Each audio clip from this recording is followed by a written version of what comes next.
C'est cette semaine dans la Tribune des travailleurs. Bayrou est parti et toute sa politique doit partir avec lui.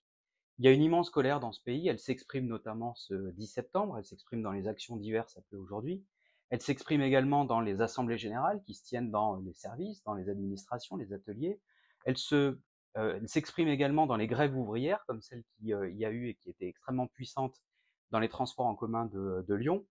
Que veulent les travailleurs? Les travailleurs veulent des hôpitaux qui fonctionnent, veulent des écoles pour leurs enfants, veulent des salaires qui leur permettent de vivre.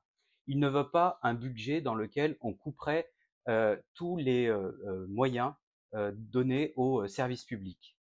Et d'où qu'ils viennent de Bayrou ou qu'ils viennent de toute autre forme d'un gouvernement qui voudrait leur enlever leur sécurité sociale et leurs services publics.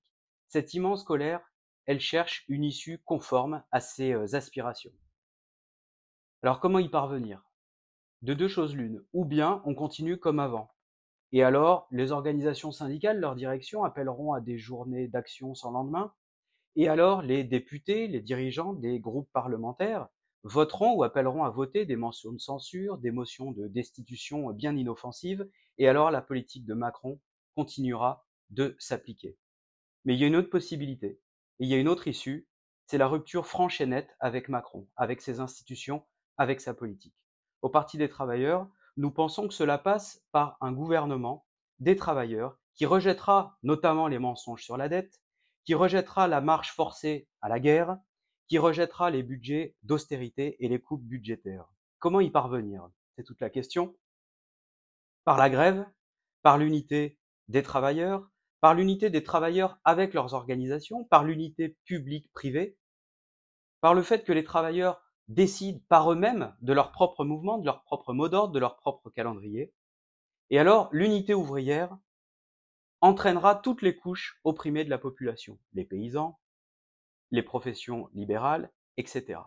Le gouvernement a été annoncé hier. En tout cas, le nom du Premier ministre a été donné, c'est Sébastien Lecornu. Sébastien Lecornu, c'est un fidèle de Macron.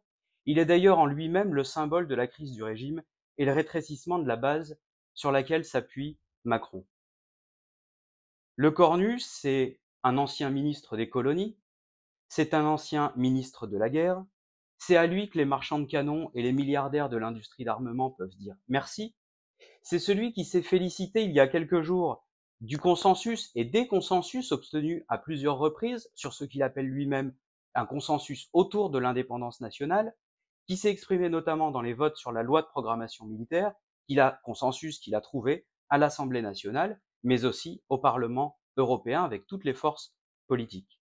Il espère retrouver ce consensus autour de ce qu'ils appellent tous la réduction des déficits publics.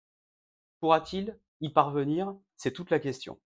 Car en fait, tout va dépendre de la capacité des travailleurs à rassembler leurs forces et à imposer leur démocratie dans la mobilisation et dans les mobilisations en cours.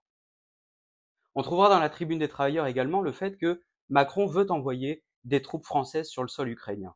Il a réuni les chefs d'État pour constituer sa coalition des volontaires, volontaires en réalité, pour servir d'armée supplétive et d'armée d'appoint pour Trump et l'OTAN sur le sol ukrainien.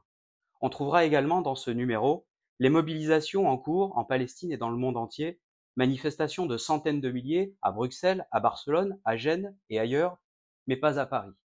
Car à Paris, si beaucoup de gens appellent à manifester, beaucoup de manifestants, et les quelques milliers qui étaient samedi dernier place de la République, ont été étonnés de constater qu'il n'y avait pas les responsables de la gauche, pas les députés, et que cela n'est pas possible. Nous vous donnons rendez-vous au meeting du samedi 4 octobre à 14h30 à Paris.